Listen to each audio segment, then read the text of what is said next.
smoke she comes. Montana's wrath under rising suns. 12 guns blaze, let the legend say. She won't stop till it's 300K.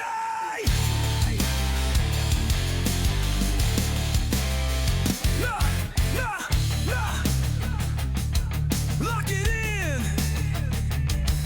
Big guns, big hits, going for the win. Battles rage, but she don't sway. It's the hunt for 300K. Welcome to Montana Madness. Hello everybody and welcome back to World of Warships Legends. My name is Spartan Elite 43 and welcome to the first episode of Montana Madness. The path for 300K begins here. Or should I say the hunt for 300K begins here. I don't know if we're going to keep the jingle or not. Let me know if you guys like it. If you don't like it, whatever. But the main thing is you guys are about to get a triple feature of 3 of the best games from this week's grinding session for the path to 300K, right? So, again, I'm trying to keep my promise to you guys. You guys said that you wanted to, well, I say you guys said. I put a challenge out there saying you guys hit 500 likes on the video and I will try to get a 300K game in the Montana. Up to this point, I've just played the Montana. I've never actually tried to get 300K. I've been close several times. I think the closest I got was 289. So we've been knocking on the door here there, but this will be the first time that we've legitimately tried to go for 300K. And so with that goal in mind, we are going to be running the damage build on the Montana. So we are running Azure Lane, New Jersey with Arthas, as well as, I think it's Azure Lane, Colorado. But we are going full damage, full, you know, best possible scenario that I can get for my Montana. But as you can see, a nice little slip of the torpedo dropped from the aircraft carrier. We've already shot down 6 planes. Again, if you're going to attack me, especially early in the match, if you're going to attack me with an aircraft carrier in an American battleship, specifically like Montana or Iowa's, you're going to lose your planes. But you might get your drops away. Or at least a drop away, but usually don't get multiple drops, but we'll see what happens later in the match. Now, right here, you can see I want to shoot the Zau, but the Schlieffen gets spotted again, and so I go, okay, well, instead of shooting at the Zau who's turning away, maybe we go for the Schlieffen. Now, well, here's one thing that I may end up changing about this build is I might just turn and start running the Epic Battle Booster in the flag slot for that. And the reason being is I need a little bit extra range. I've found a couple of times that I'm missing damage potential simply due to the fact that I can't shoot the guy. So getting a little bit more range out of this, getting above 19 kilometers of range if we can, would be ideal. Because right now I think our range is like 18.7. But I believe if I throw the Epic Battle Booster on there, I believe I get about a half a kilometer to a kilometer of range. So we might end up with 19.2 to 19.5 kilometers of range, which would be perfect.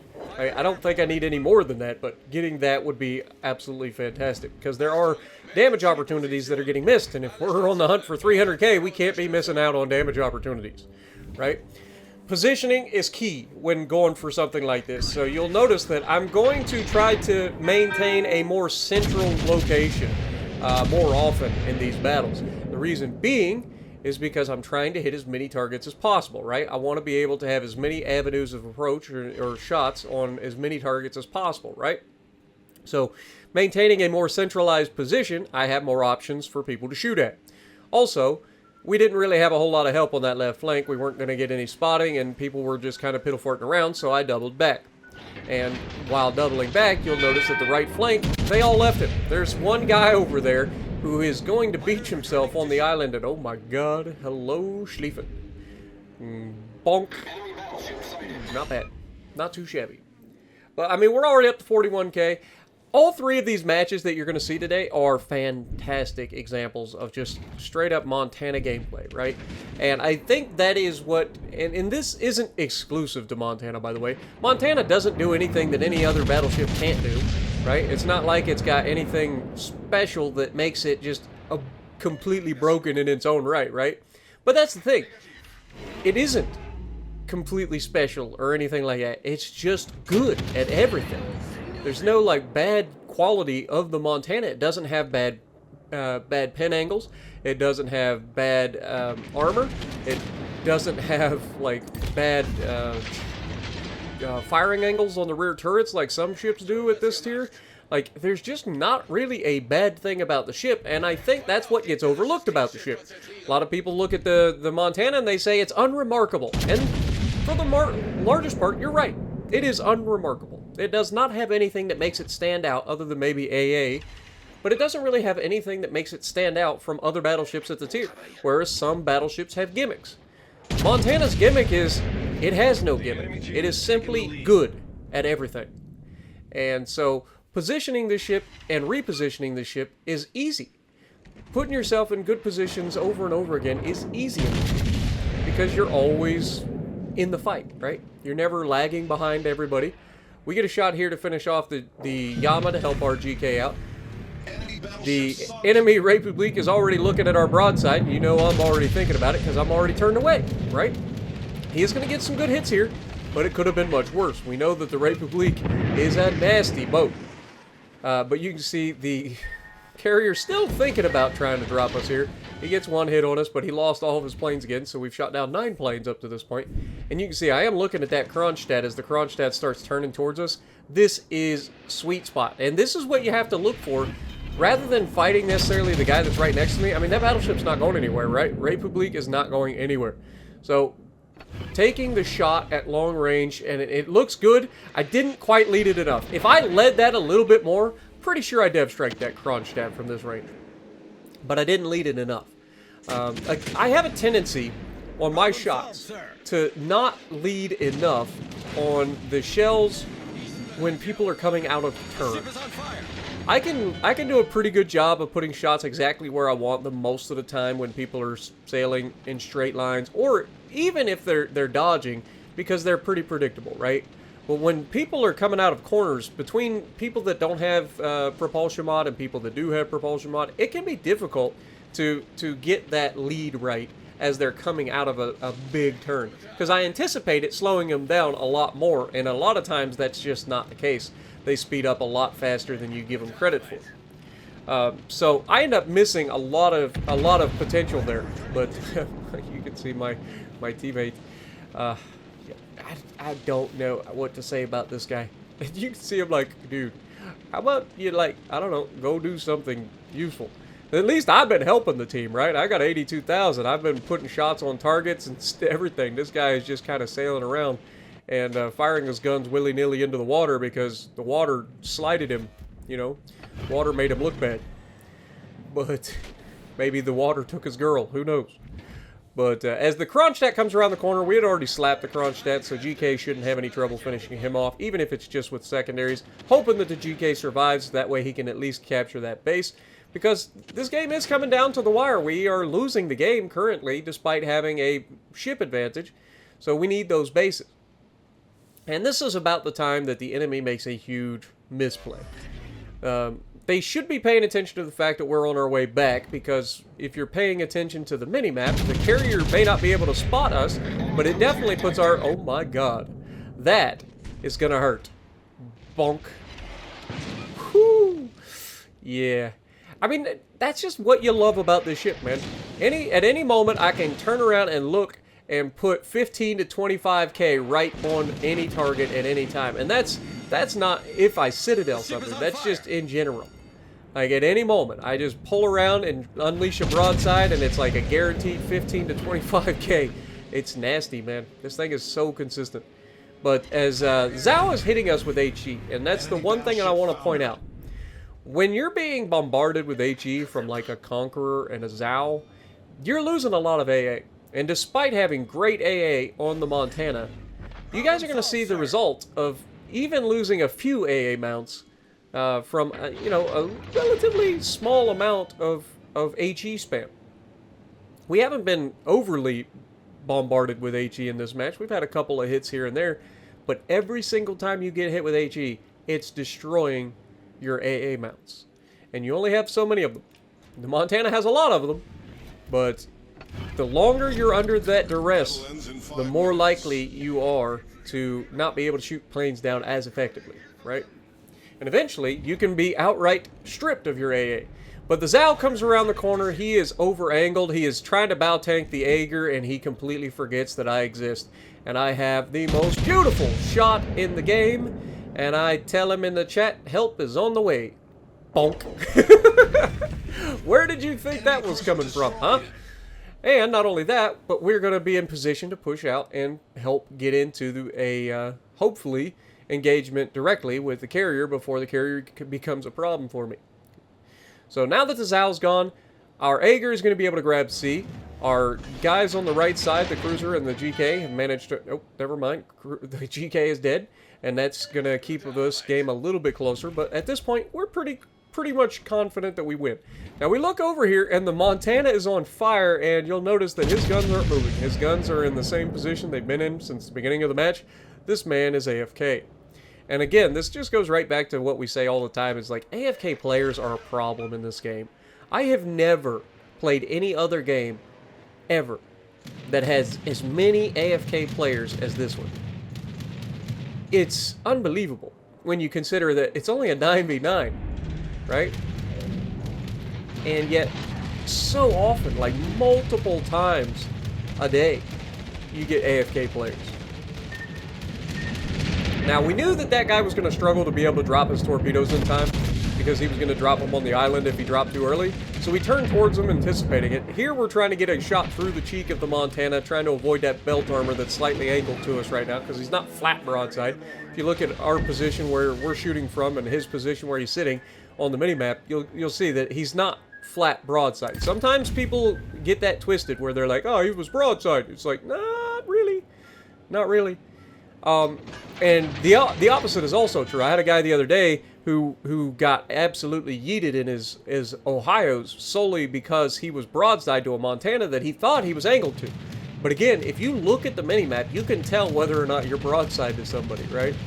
Even if you look like you're angled, the easiest way for me to do it is just know who's going to be shooting at you and try to shorten the impact angle as much as you can, right? Make that impact angle as steep as possible.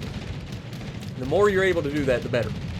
You get real good at it, you'll be able to really effectively do the Dreadnought Shuffle and bounce those shells and shatter those shells off the sides of the belt armor, and you get those nice, satisfying plink-plinks, which I love so much. But you can see this carrier is getting through multiple drops now because of the amount of AAs that I've lost. And now, every time he hits me with HE bombs, he's killing more of my AA. So more of his planes are getting through. Now, we have shot down 35 planes. We've got our clear skies. And we know that the carrier is roughly right off my bow, probably all the way against the border. So we just got to try to get there. And at this point, I'm like, dude, I need a teammate to push this carrier. I am too slow to get there quick enough. And this man is going to sink me if I can't get there. Here you can see I go full emergency turn, slow down, turn in towards the enemy torpedoes, and I'm just hoping that he doesn't get the lucky flood, and oh my god, we managed to slip right between the two torps. Now that's impressive. I'm sorry. Whether you think I'm a good player or not, like one thing that I think that I do pretty well is avoiding torpedoes. I think I do a pretty good job. Now, every once in a while I get caught. It is what it is. You're going to get caught once in a while. When you think about the amount of torpedoes that I dodge versus the amount that actually get me, it's pretty incredible considering how aggressive I usually am. And speaking of torpedoes, I actually got caught during this night as well by a destroyer that I didn't expect the destroyer to fall back and go as far off the map as he did, because I was chasing this team off their map as I was wrapping around them.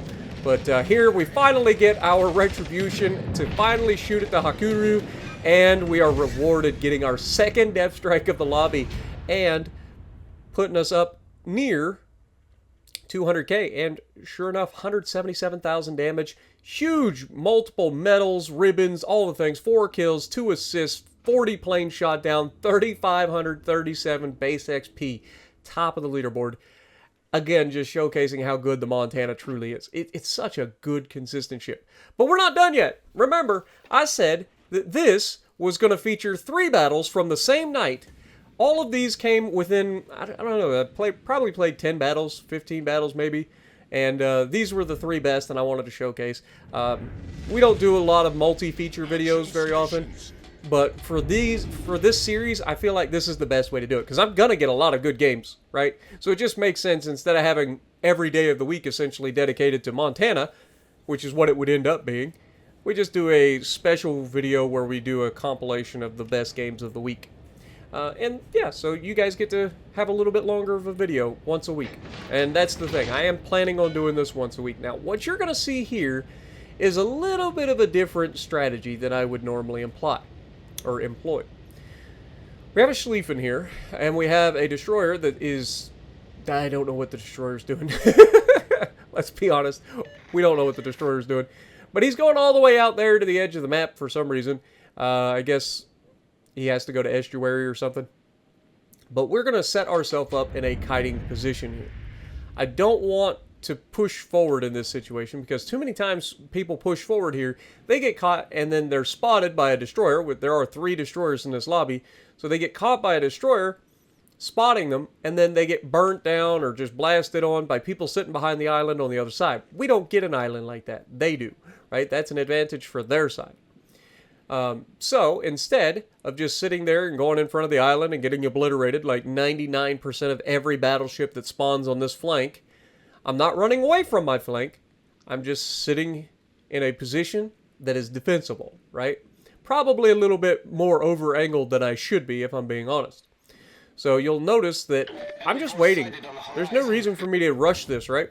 Shimakaze is over here just absolutely throwing his ship away. Like, both of their Shimas are throwing their ships away. I don't know what they're doing, but you can see this guy is going to bounce himself off the island. And as he does, I'm going to go ahead and try to get a shot out there as well. Assuming that he's going to back up, we take that shot. Schlieffen starts pushing forward as well, realizing that there's nobody over here. So he has all day to just push forward. And unfortunately, we lose our Hayate against the Shimakaze. Like, we had a Gdansk and a Hayate, and we lost one of them to a Shima. That is absurd. Like, it's just absurd. There's no reason for that. You got to be a little bit more careful. Now, I know that it's 15 torpedoes and anything can happen, but you got to do better. But it doesn't matter. We got to still fight, right? The game is not over yet. And you can see I'm starting to get a little bit antsy here because somebody's in the Delta Cap. Wonder who that could be. It's not the Schlieffen. So we're not going to sit here and wait to get torpedoed from behind, right? And our destroyer is not interested in helping the team at all. So instead, we just put ourselves in position to do as much as we can to help the team. And we're going to be counter-rotating and trying to punish these guys for pushing into the middle of the map, right? Putting as much firepower, and that is accurate. So we go ahead and hit the Arthas button too, and just look at that damage. It's crazy amounts of damage coming in. And again, no citadels there, right? Imagine how much we get if we citadel it. He'd be dead. But Schlieffen starts coming around the corner, and again, he is just vastly underestimating the potential. And with Arthas already active, he's about to get a harsh lesson in being over-angled to my Montana as we take almost half his hit points. Like, he had a little bit already gone, but we took almost half his hit points. You can see that guy, the Grossa Kerfers, was not thrilled about losing about 25k to us either. So he takes a shot at me despite the fact that he's going down to my team anyway. But here you can see we're trying to get away from the Schlieffen. I probably damage conned a little bit early there. Could have waited a little bit because he absolutely could have gotten a lucky little fire on me with the secondary hits as we get out of range. But fortunately, it didn't happen. And as we push in, we've got Des Moines here. And again, this is a situation where it's just like, why? Why put yourself in that position? You just watched your Grossa Kerfers do the same thing. He has 115,000 potential hit points, and you don't. And he's, again, lucky that my Arthas was gone, because if Arthas was on top of that, that's 20% more damage. That man's may not still be swimming. right? Or maybe he would be swimming, I guess, would be the better way to put it. But as you can see, he gets lucky that the Yama doesn't send him home. Intelligence data. And unfortunately, I'm stuck waiting for the Yama to pass in front of me. So as we push in, you can see there is a radar. So we're waiting for him to get spotted. Oh, never mind. I thought there was a radar. So I'm waiting. I know he's there. It's just a matter of time. And sure enough, he finally gets himself spotted. And then he makes the turn. It's like, ah, dude. I know you think you got to bow tank that cruiser, but you're done. You're just done. Boop. And I did tell the Yama. Like, I'm in chat right now, and I did warn the Yama. I'm like, dude, that Des Moines is dead. You don't need to shoot him. He shot him anyway. So that's on him. I do try to tell other people that are around me, like, if I'm shooting somebody and I'm going to kill them. Because I hate missing shots because somebody shoots them, right? It's the worst feeling in the world. Just like, dude, if you're going to shoot them, just let me know, and then I'll let you kill him, and then I'll choose another target. It's that simple. I don't care that you kill him. But, oof, that was a good hit there. Wish I'd have had Arthas on that one. Should have had Arthas on that one. But I didn't think about it. But either way, the Schlieffen is done. Like, he just lost all of his health doing the same thing the rest of his team did, which is just push willy-nilly into an enemy-controlled area and just show all the broadside that you could. And then the gross occur first that was all the way over on the other corner of the map, but I didn't even see that gross occur first. I don't know where he came from, but he's all the way on the other corner of the map. He's able to get a good angle on the Schlieffen, finish him off. And it's at this point that we're starting to get aggressive, right? There's no reason for us to hang back anymore. These guys have overcommitted. We have made them pay for it. And now it's time to move in. We've got 135,000 damage. And this Yamato is absolutely going to be our next target. Got a lot of hit points there for us to potentially take. So as we move in, we take a shot. He's bow in, so we're going to go for a superstructure. Just see what we can get out of it. A couple pins, no big deal. What, 7K, something like that? Nothing to shake a stick at, but still... solid hit. You can see the Conqueror in the backfield, so we know where he's at. We know there's one more battleship somewhere over on the right flank. We just don't know exactly where. And as this Yama thinks about just sitting here bow into everybody, he's probably thinking he's pretty safe. But again, you have a superstructure just like everybody else does. So we go ahead and punch that Arthas as well and get a nice little chunk. Unfortunately, he doesn't have as much hit points dedicated to his superstructure as I do.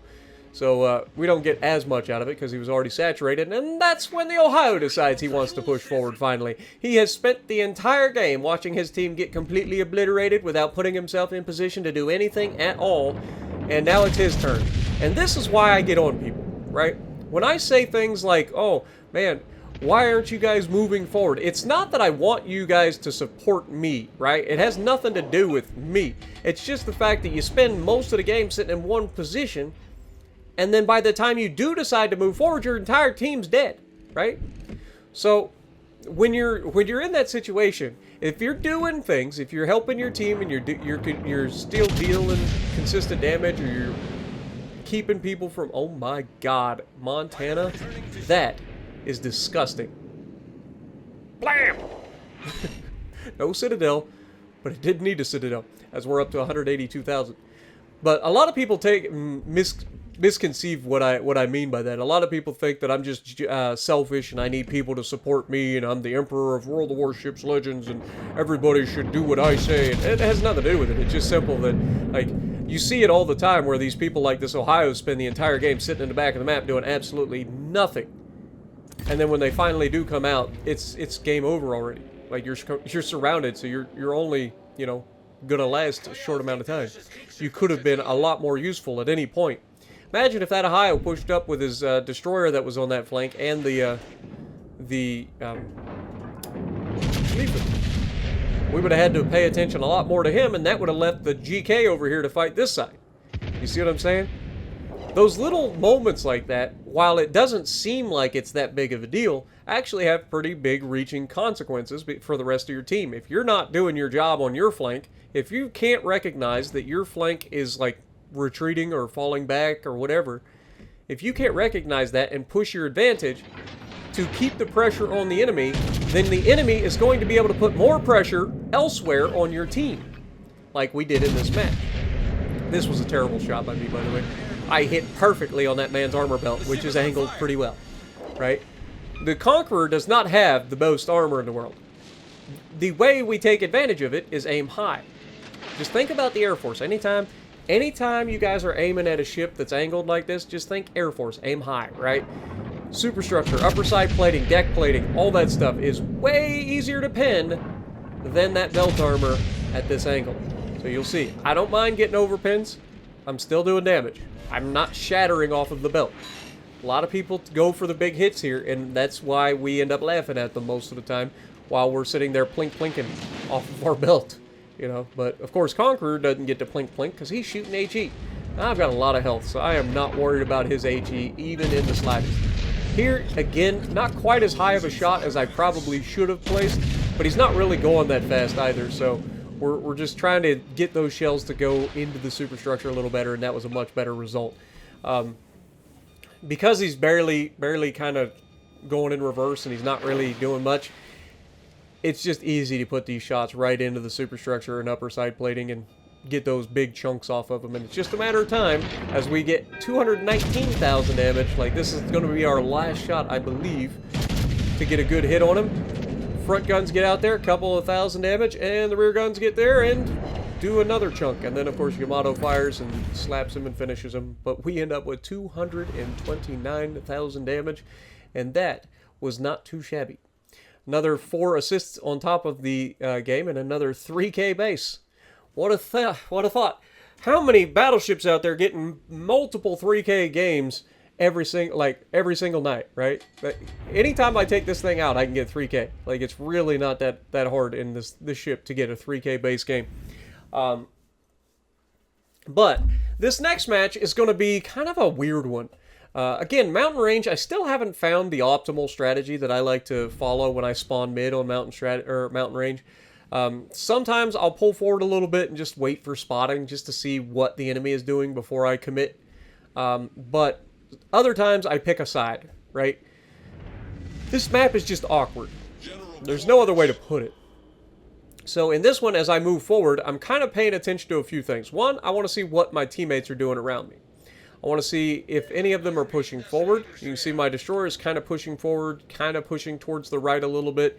And my battleship behind me is also kind of pushing forward and to the right a little bit. So I'm probably, in this situation, supposed to go left here. If I see everybody around me going right, we don't need our entire team there. The left flank could use a little bit of help. Here's the caveat. While we are going to end up pushing right, we're not going to go so far right that we cannot help the people on the left.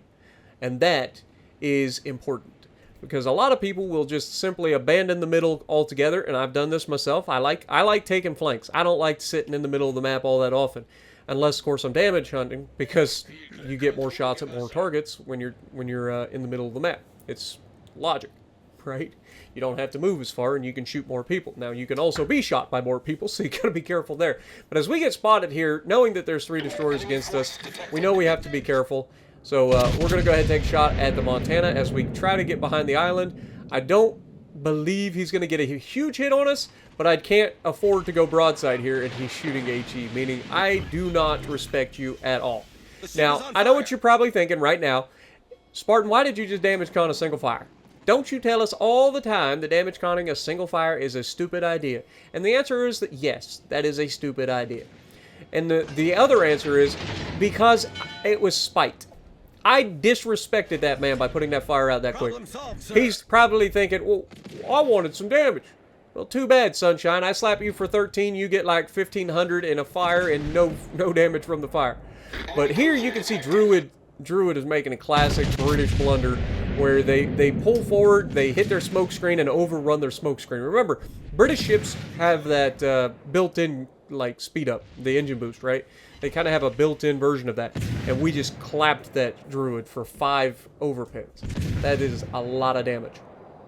But anyway, like I said, the British had that like built-in like speed boost, right? They don't get to actually use prop mod. They are, you know, it's kind of already built in. So they tend to overrun their speed or their smoke screen. You got to plan for your smoke ahead of time. Now, we are anticipating more danger from the middle, obviously, because there's people there, but also we were anticipating getting shot back, and it just never really materialized. So rather than continue to kite away here, we're going to put ourselves in a position to help with the middle. Now, our destroyer is kind of just being a little bit crazy right now at sticking into the middle of the map, but fortunately, the Montana that pushed in is about to die. Again, you overcommit driving straight into the middle like that, you were gonna die 9 times out of 10. Even if you're the best player on the planet, sailing straight into the middle of the map at the beginning of the match is a terrible play, because you're going, especially in a battleship, because you can't break contact, you are going to be spotted and shot by everyone in the lobby. Being central is a good thing, but also a terrible thing, especially early in the match, because again, if you can shoot multiple people, they can shoot you back, right? It's logic. If I have a sight on you, you have a sight for me. That's just the way it works. There's no situation where you can shoot at somebody and they can't shoot you back. Or at least somebody can't shoot you back. But, there's a couple of Atlantas out there that are like, oh, I found an island, I was able to sit behind it, nobody was able to hit me. It's like, oh yeah, well, that's rare. Oh my god, that's a dead Navarran.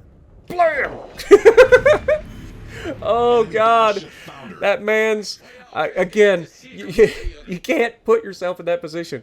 By the time he realized what had happened, the shells were already going through the mess hall. Like, that guy had no chance.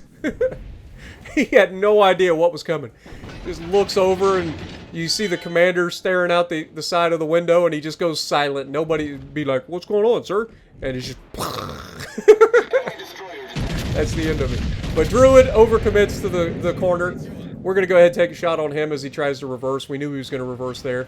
And we have the perfect shot to take him out. We get another kill. We're up to 100,000 damage. Worcester is deciding that he wants to make a stupid play as well because, you know, his team hasn't done it enough, so now he's going to do it. He's like, I've got 32 millimeters of armor everywhere. You don't overmatch me. You're right. I don't overmatch you. The GK doesn't overmatch you, but you're still a light cruiser, brother. What are you going to do? You don't have torpedoes. So all you're going to do is just take a crap ton of damage. Now, he gets lucky there. We don't get the best accuracy in the world, but we still get four overpins on him. And I want to focus the Yamato here. But at the same time, Yamato is not going anywhere. And to the dismay of my GK, I understand how frustrating this has got to feel for him. But I cannot, in good conscience, focus that freaking Yamato, who, again, is not going anywhere, when I have somebody who is capable of going somewhere right out ahead of me. And we absolutely crushed that Worcester, right? Like, the DPM of a Worcester, if you allow that thing to escape, is devastating. So despite us kind of sacrificing our GK here, it's not the end of the day, right? We will avenge him. It's simply a situation where I had to choose, and I prioritized the targets, in my opinion, correctly. Now, at this point, we have to live with the consequences of said priority. We didn't kill the Worcester. We sold out to kill the Worcester. We didn't manage to kill the Worcester. So now we've got to fight a very angry Yamato at close range. So what do? We tried to bait the Yamato in to shooting our belt. We have very thick belt armor. Look at these firing angles. God, I say all the wrong words sometimes. But I also try to get rid of the Worcester, right? Knowing that the Worcester would see me shoot the Yamato, I went for the shot on the Yamato first so that he would commit to his going broadside. We almost got him. Of course, we left him with just enough to get away. But notice that I didn't overcommit to the turns. Right? I was never overly broadside to the Yamato. I'm staying pretty well angled to him, firing the rear guns at the Yamato, and then saving my front guns, well, at least I was, when I could shoot the Worcester, saving my front guns for the Worcester. But here we get a good hit into the Yamato's superstructure, finish him off. He gets one more shot at us, hits our belt one more time, and just plinks off of it. And now we are in a situation where we can easily finish off this Worcester, who should have gotten out of dodge when he had the chance. He decides to go ahead and radar here. And again, at this point, he's just radaring to try to radar. He could absolutely have saved that radar just a little bit longer and been able to sit behind this island and farm me a little bit. But he gets a little bit too close, and I take the shot, and I'm not going to lie, I thought this man was dead here. That was such a beautiful shot. It was such a beautiful shot. He's like, man, what the heck? I can't shoot over that island, but he can? Yeah, well, now look at him. He's like, man, I don't want to sit behind that island. That guy's going to murder me. So then he chooses to charge out. And sorry, Sunshine, but that's also the wrong choice because I still have 2 guns. Did you forget? Oh, come on. He turns out. You lucky little turd. All right, you're done. All right, you've lived long enough. Get out of here. Now, as we're pushing ourselves back across the map, you'll notice that there is a couple of people nearby, right? There's a destroyer. We don't know where he's at, but the last known was over at Charlie. Given the fact that our guys are in the cap over there and there's torpedoes going across our bow right now, thankfully, we don't really have to worry too much about the destroyer at this time because he is kind of at a weird angle and he's probably heading away from us. And I have a cruiser between me and him, right? So the main is our next potential target, but again, not really a big threat until situations where he can shoot me and I can't shoot him back. All right, this is when I need that booster. These situations like this. You see how much I'm missing out on because of this? This is exactly what I'm talking about. Why there are situations where I need the epic battle booster with this build so that I can get that little bit of extra range to have over 19 kilometers of range so that I can shoot them back. Now you can see I do ask for intelligence because I wanted to know where the destroyer was, and sure enough he is chasing down our destroyer, but he's going to beach himself right in front of our cruiser and me. And we're going to take a shot at the Z-52 here, try to get a good hit on him. Unfortunately he does back up, but I think we still get a good hit on him. Two overpens, not the most damage in the world. But now we're going to go ahead, since we know that our cruiser has him dead to rights. He beached himself on an island. Our cruiser is right there charging his smoke screen. That guy is as dead gets, right? Now that we know that that's the thing, we're going to go ahead and put ourselves in a situation where we drive through the cap and on our way to intercepting the main, right? Well, that's what I should have done, is put ourselves in a situation where I could drive through the cap on the way to the main. But I didn't think about it at the time. I simply wanted to shoot the main. So I could have had a little bit more XP here potentially. You can see our cruiser engaging. Down goes Z-52. Maine, on the other hand, has now wandered inside my range, and despite his best efforts to try to turn away and be a turd waffle, we are not going to allow him to escape, right? So watch these shots. As he's turning away, you can tell he is going to try to continue that turn. So we just aim a little bit higher with the shots, try to get those shells to come down right in the center of his ship if we can. Really bad grouping on these shots, not gonna lie, real bad. But we still get a couple of shells to hit, and once again, he's firing HE. Now, to this guy's credit, I don't think he was firing HE the entire time. He simply loaded HE with the anticipation of fighting a destroyer that was chasing him down. So I'll give him the benefit of the doubt that he was probably firing AP. Reason for that is because he's about to fire AP. So, again, I give benefit of the doubt where it's deserved, right? So here you can see, instead of going off to the right, okay, that was HE still. But instead of going off to the right and going behind that island, we notice that his only real position that he can go is straight to the border, because if he doubles back, he's putting himself in danger of the destroyer. If he turns towards this way, he's broadside to me. So he can't really go anywhere except straight to the border, right? So as our destroyer closes the distance, I'm salivating. I'm like, dude, you're gonna be forced to turn one way or another, Sunshine. You can border hump all you want. Eventually, I'm gonna slap you. I don't make the rules. It just is what it is. And you can see as he's on the border, we're gonna take that shot.